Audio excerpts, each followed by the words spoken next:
Nos complace darles la bienvenida, expresar nuestra satisfacción de que la inauguración de este importante evento se esté realizando acá en el campus Ramón Rivero para Cochabamba, y sobre todo con los anfitriones, en este caso que son la Universidad Católica de del día de hoy, con las personas que han participado para que todo este encuentro se pueda llevar a cabo.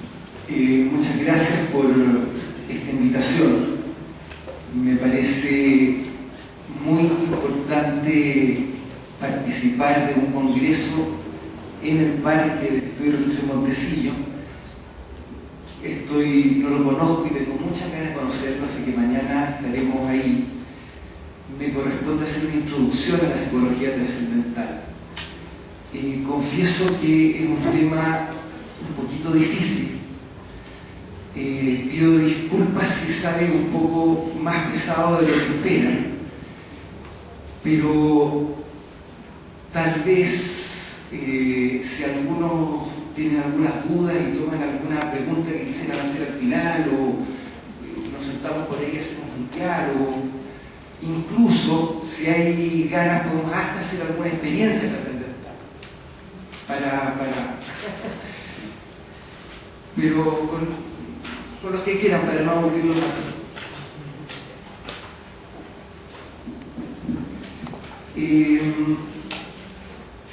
Agradezco la invitación del Parque de Estudio y Reflexión Montecillo para esta exposición sobre Introducción a la Psicología Trascendental en esta aula magna de la Universidad Católica de Cochabamba. Y agradezco también las universidades que han apoyado este evento, que me han dicho que es muy importante sí, y a todos los que han ayudado. Yo espero que sea. Yo confieso que tengo como interés en que este congreso sirva para dar inicio a esta corriente dentro de la psicología. A lo mejor algunos nos entusiasmamos como para empezar una línea de investigaciones y clases, no sé. Bueno, vamos al punto. ¿Qué es lo trascendente en la conciencia? La concepción de conciencia que está a la base de este trabajo es el de intencionalidad propia de las corrientes fenomenológicas. Conciencia es una función del psiquismo que registra y coordina los fenómenos del recuerdo, la sensación y la imaginación. Su labor constante es lanzar actos para que sean completados en objetos o contenidos de conciencia. Todo acto se completa con un objeto de conciencia. Mientras un acto no se completa, se genera una tensión de búsqueda. Este permanente movimiento de actos que se completan en objetos o que buscan el objeto que los complete es la intencionalidad. La conciencia es fundamentalmente intencionalidad. Actos lanzados hacia el mundo externo que buscan completarse. Los objetos o contenidos de conciencia son imágenes o representaciones, es decir, síntesis o traducciones que hace la conciencia de los impulsos que provienen de la percepción, la sensación, el recuerdo, incluso de las sensaciones que provienen de la misma conciencia. Un ejemplo, si digo, el gato que se subió encima de la mesa, genero un acto de búsqueda que se completa con una representación de un gato y que no está encima de la mesa. Esta intencionalidad de actos de conciencia, consumándose en objetos, es lo que hace concebir a la conciencia como una estructura conciencia-mundo, ya que todo acto será completado con un objeto del mundo, y cualquier objeto del mundo lo será porque hay un acto de conciencia referido a él. la concepción de conciencia que está a la base de lo que vamos a desarrollar. Vivimos una época de aceleración histórica, mundialización y tecnologización de la vida.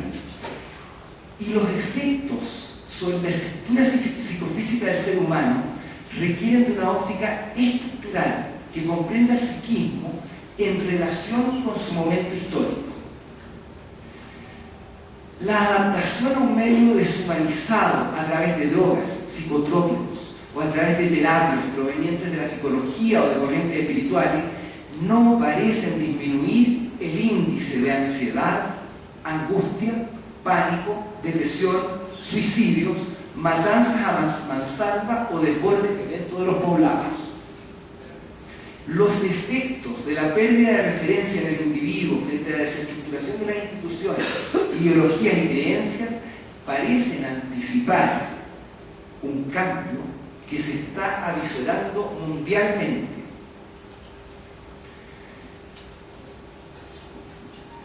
Si las referencias, es decir, las verdades de la conciencia individual se desestructuran, podría estar irrumpiendo un fenómeno psicosocial de carácter irracional que necesita de una interpretación más amplia de la conciencia. Simplificando la psicología. Nos interesa una psicología trascendental para explorar la posibilidad de evolución de la conciencia. Todo está en cambio y evolución, también lo está el ser humano. Lo humano es un impulso hacia la libertad y cualquier cosa que lo limita se experimenta como sufrimiento. Lo humano supera sus limitaciones espaciales a través de instrumentos como telescopios y submarinos, pero también modifica su cuerpo para ampliar sus posibilidades temporales, aumentando sus años de vida, y busca superar la muerte, que es nuestro destino. También el sistema social restringe la libertad humana y lo transformamos para humanizarlo. Pero ella en su conciencia, perdida de sentido en que está la raíz de ese sufrimiento. Por ello es muy importante la posibilidad de nuevos estados de conciencia, más lúcidos, capaces de reconocer el sentido y la dimensión trascendente, capaces simultáneamente de construir una sociedad humana, universal, libertaria y no violenta. Necesitamos que esta psicología contribuya con este propósito de superar el dolor, el sufrimiento y humanizar el mundo. Cecilia. Sí. ¿Vamos? Sí, sí. Todo lo que podemos decir, imaginar o hablar pertenece a la conciencia y nada de lo trascendental puede ser expresado.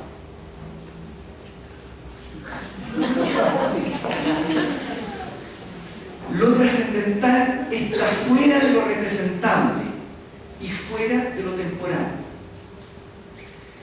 Todo lo que se habla del más allá son siempre figuras que hace la conciencia y siempre están mezcladas con la biografía, la cultura, las tensiones y preocupaciones de la época en que se vive.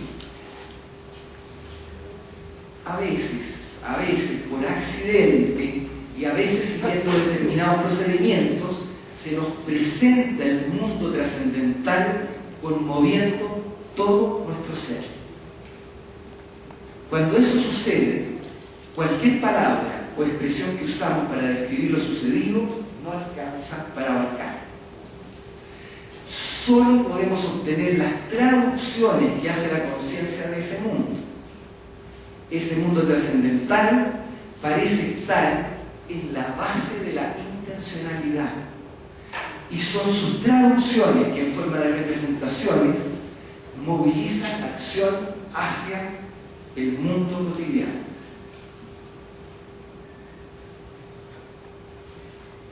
Hay mucha confusión cuando entramos a estudiar este campo. Muchos contenidos que por experimentarlos con intensidad lo atribuimos al campo trascendental y sin embargo siguen siendo fenómenos de la conciencia. La teoría de la conciencia de Silo nos permitirá aproximarnos a esta pregunta.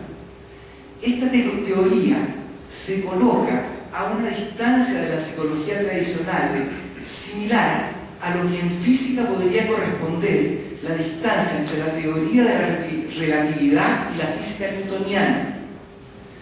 Nosotros podemos explicar muchas cosas con la física de Newton, pero no nos sirve para volar al universo.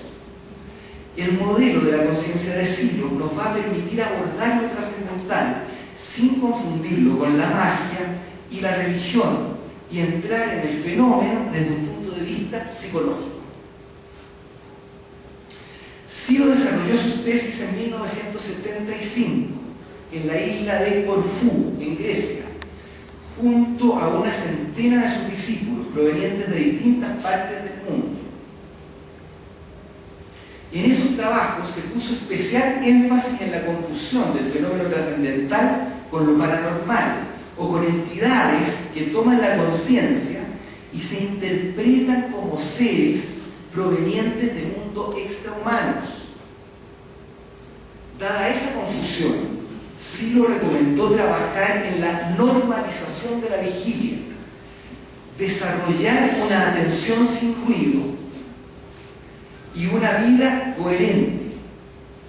No fue hasta la década del 2000, ya comenzado el siglo XXI, en que entregó procedimientos para el contacto con lo trascendente en el ser humano, en lo que hoy se conoce como el mensaje de Silo, y a través de los trabajos más especializados conocidos como las disciplinas material, energética, mental y formal. En el año 2006, en el Parque de Estudio y Reflexión de La Reja, Argentina, expuso sus estudios psicológicos de los estados alterados de conciencia, los espacios profundos y la conciencia inspirada, que es lo que nos permite hoy exponer este desarrollo.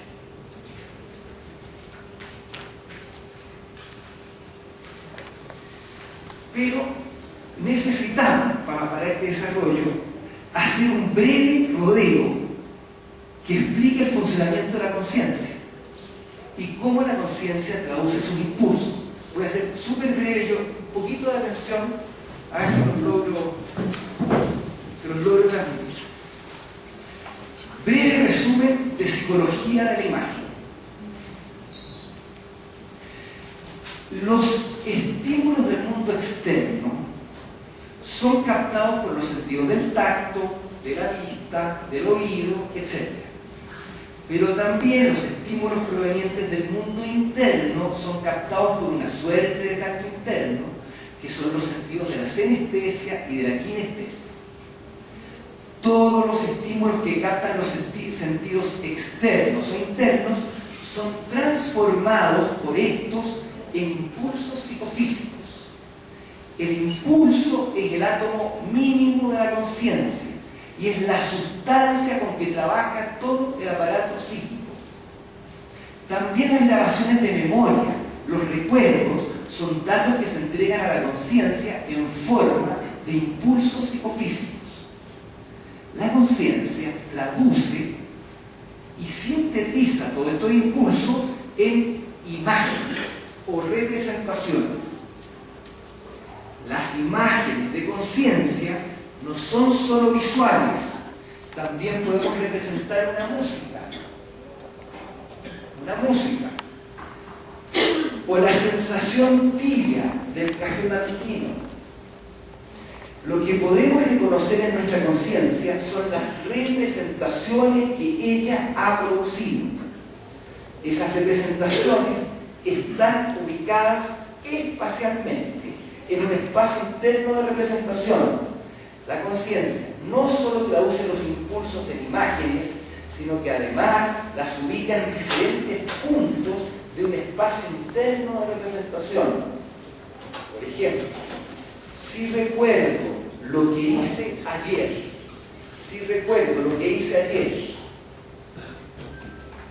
notaré que esas imágenes se ubican atrás de mis ojos. Y si imagino lo que haré la próxima semana, esas imágenes se ubican delante de mis ojos. La taza de café y su aroma sobre esta mesa, ¿la pueden imaginar? Tiende a llevar el cuerpo hacia la mesa. La taza de café que ahora saboreo, pero imaginándomela dentro, en mi interior de la cabeza, moviliza las papilas gustativas.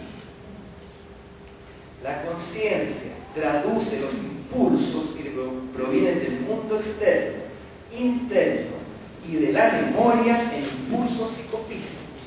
Esos impulsos son traducidos en imágenes o representaciones que se ubican en diferentes lugares del espacio interno de representación.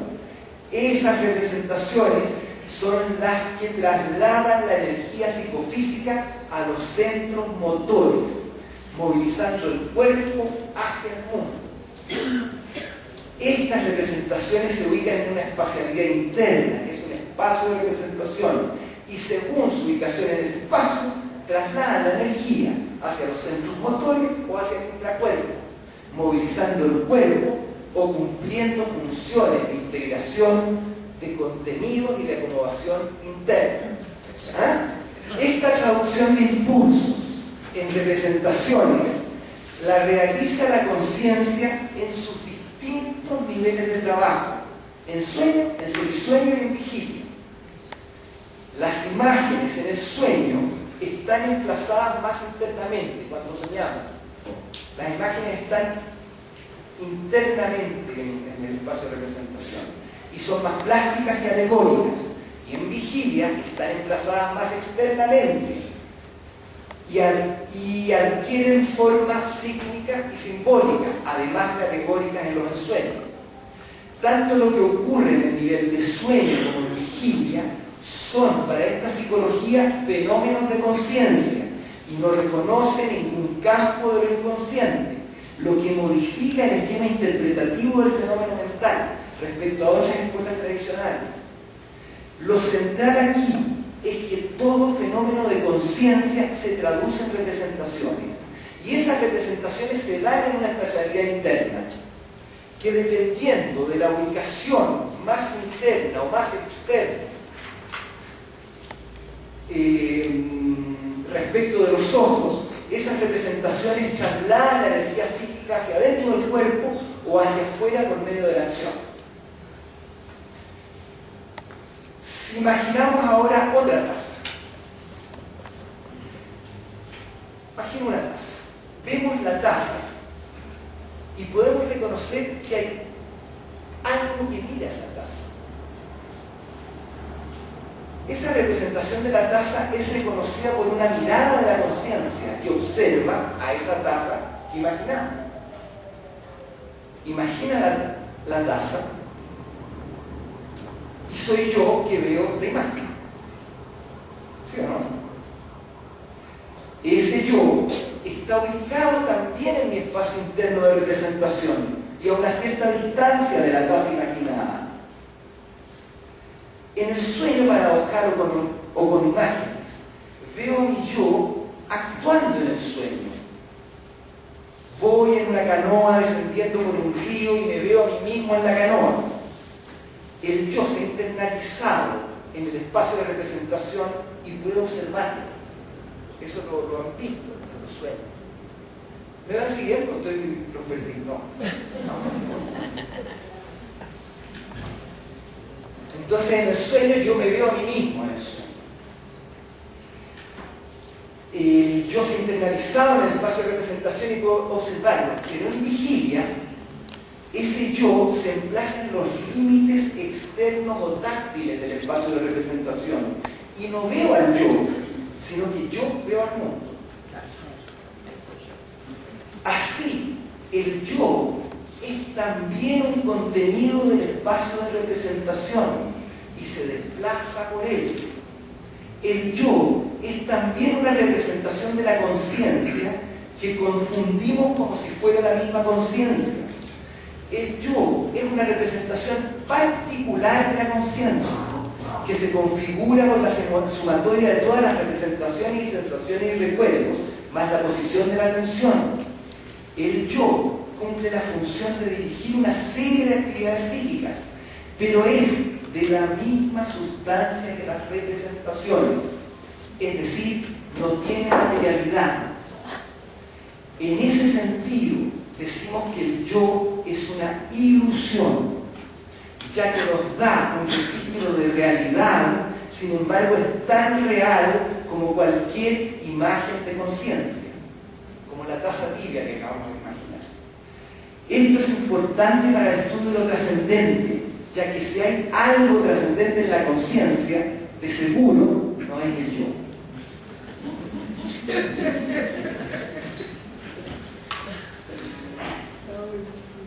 Entonces, para cerrar este resumen, sobre ese espacio de representación se emplazan todas las representaciones, también la mirada de la representación y también el yo, que en ocasiones coincide en el mismo espacio que la mirada. El espacio de representación se constituye volumétricamente, por ello las representaciones no solo se desplazan en el plano, sino que tienen profundidad en el espacio, en el eje Z del plano, no solo en los cartesianos X e Y.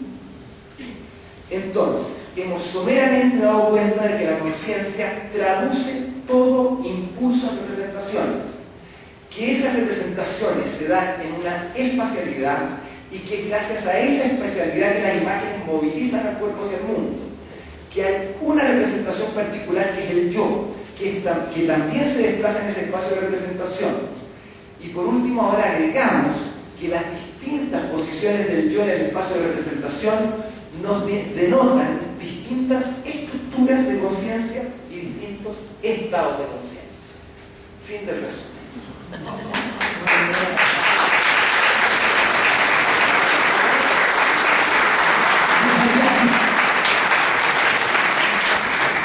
Entonces, estados alterados de conciencia, ese es el título que tenemos.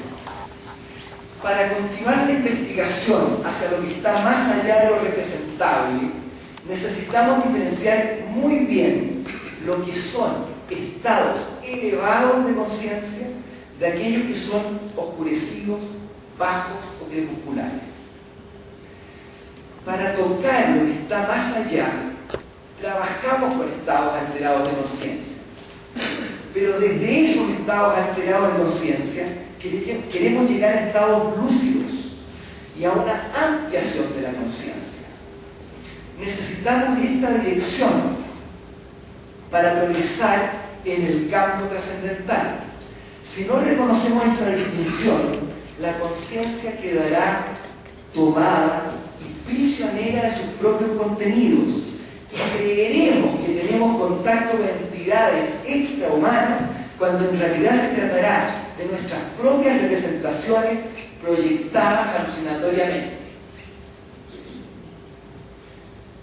A mí me parece importante esta diferencia.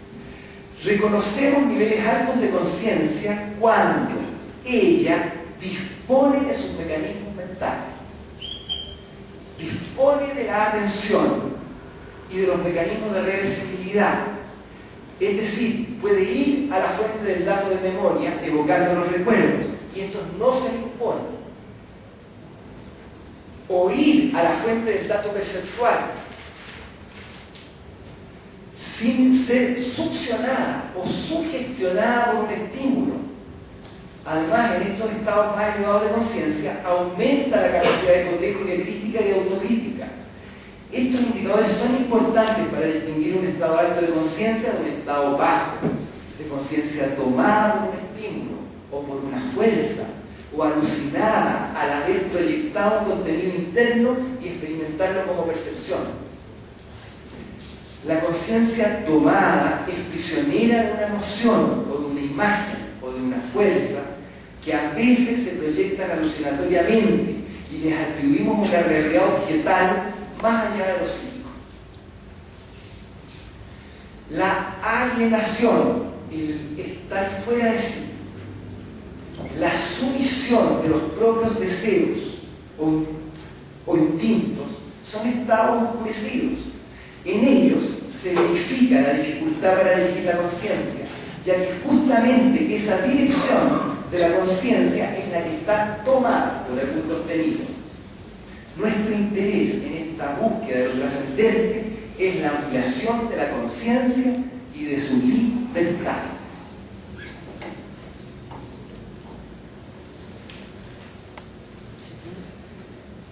¿Seguimos?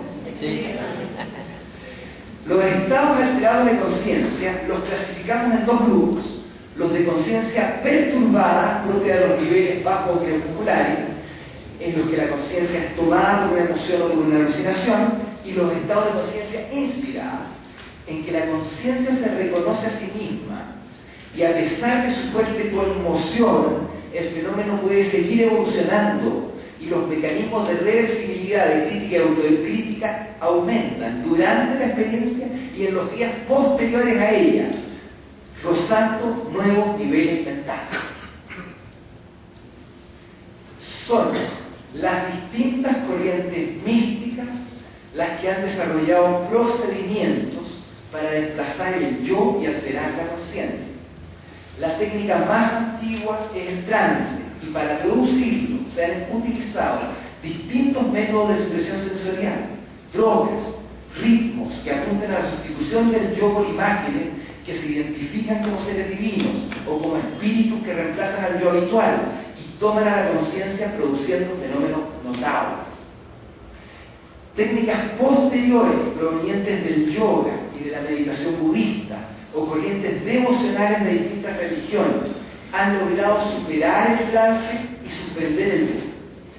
En esa suspensión del yo nos adentramos a las zonas de silencio del espacio de representación, accediendo a estados de éxtasis, de fusión con el todo o de reconocimiento de la unidad de uno y todo lo existente. Hay una nota en esta charla que la leen después sobre el aporte de la psicología transpersonal.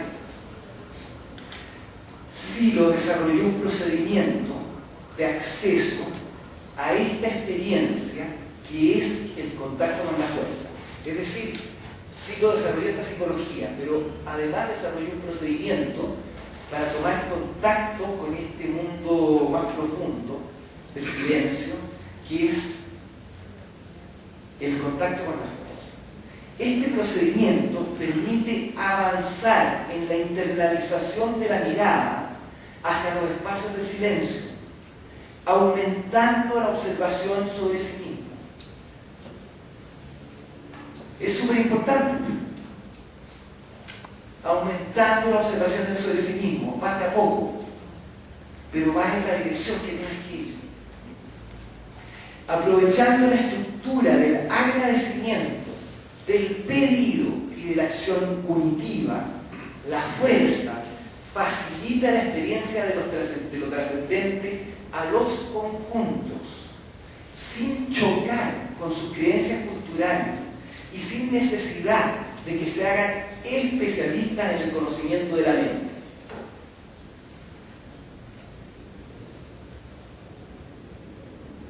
Siguiente capítulo que yo tengo acá sobre esta introducción es el sentido de la acción y la acción con sentido.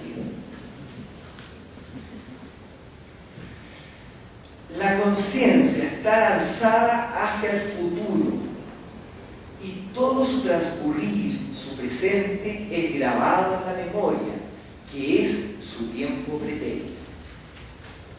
La muerte cierra ese futuro y abre la interrogación sobre el sentido de mi existencia y de mi acción. El sentido de la acción es trasladar las representaciones del mundo interno hacia el mundo externo.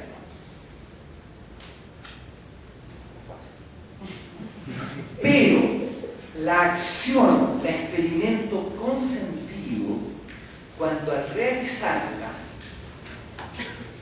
cuando al realizarla reconozco el impulso trascendente. Al efectuarla me comunica con el centro de mí mismo. O dicho de otro modo, siento que esa acción hace crecer en mí un centro interno. Ese centro interno es lo que va consolidando un nuevo nivel de conciencia, en el cual, además, se deja de creer en la propia muerte y aumenta progresivamente la sospecha de continuidad.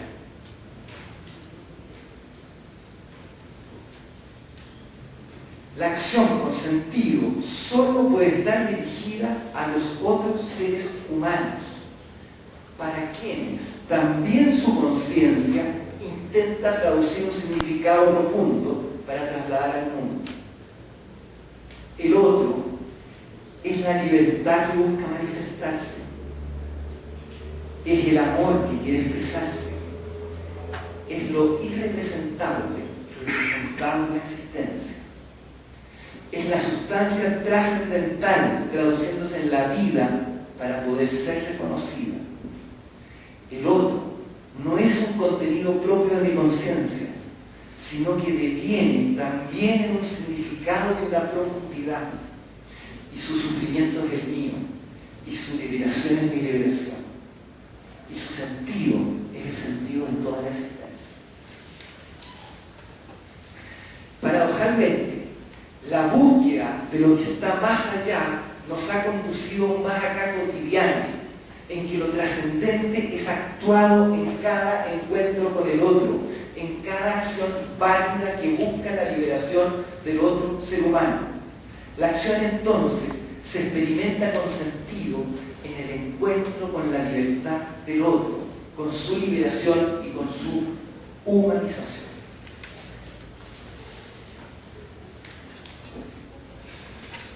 Y último capítulo. El espacio mítico. En la profundidad de la conciencia, donde no hay representación, ni espacio, ni tiempo, está lo que la impulsa.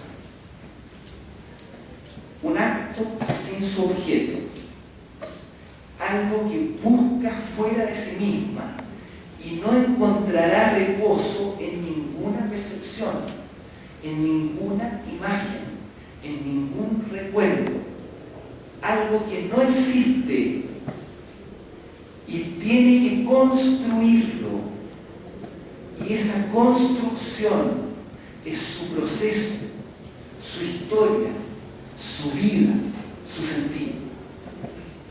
Lo que la conciencia no puede representar es lo que la impulsa, es el motor mismo de la intención que la vida ha puesto en marcha.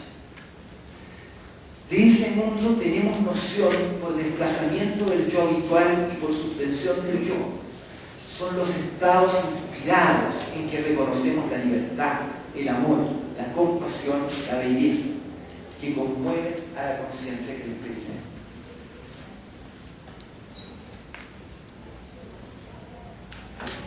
Los mitos son traducciones colectivas de los espacios profundos de la conciencia.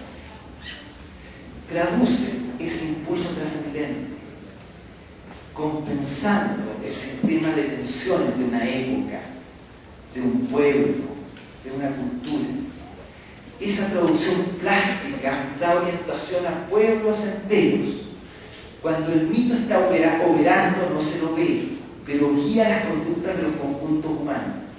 Cuando el mito está vivo en esa cultura, no se lo reconoce como tal, se lo vive como sentido común, como las verdades más simples y obvias. En su ocaso, se desestructuran civilizaciones completas, pero en esas grandes crisis, la conciencia queda disponible para traducir las señales del mundo intemporal y lanzarse a construir una nueva historia hacia la superación del sufrimiento y la felicidad humana. El mito es un acto lanzado en un tiempo original, donde todo está unido hacia un tiempo remoto en que nos volveremos a encontrar. Es una señal que nos llega del lugar en donde pertenecemos y al que necesitamos imperiosamente volver. En la crisis que hoy vivimos, cuando todas las culturas de la humanidad se encuentran en el mismo tiempo histórico, nos acercamos a la primera civilización planetaria y un mito agita nuestro espíritu adormecido. Es el ser humano que despierta. Una conciencia lúcida se abre en el universo. La nación humana universal se aproxima desde un largo y enorme futuro. Eso, amigos. Muchas gracias. Si quieren, nos vamos. Si quieren hacer una experiencia. Experiencia. Muy bien. Cerramos con una experiencia.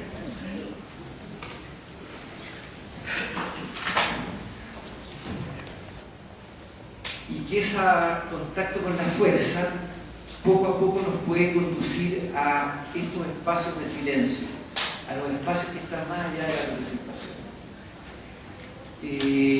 Y vamos a hacer una experiencia ahora, y yo me imagino que mañana en el Parque Montecillo habrá oportunidad también de profundizar y de conversar y de seguir esta charla.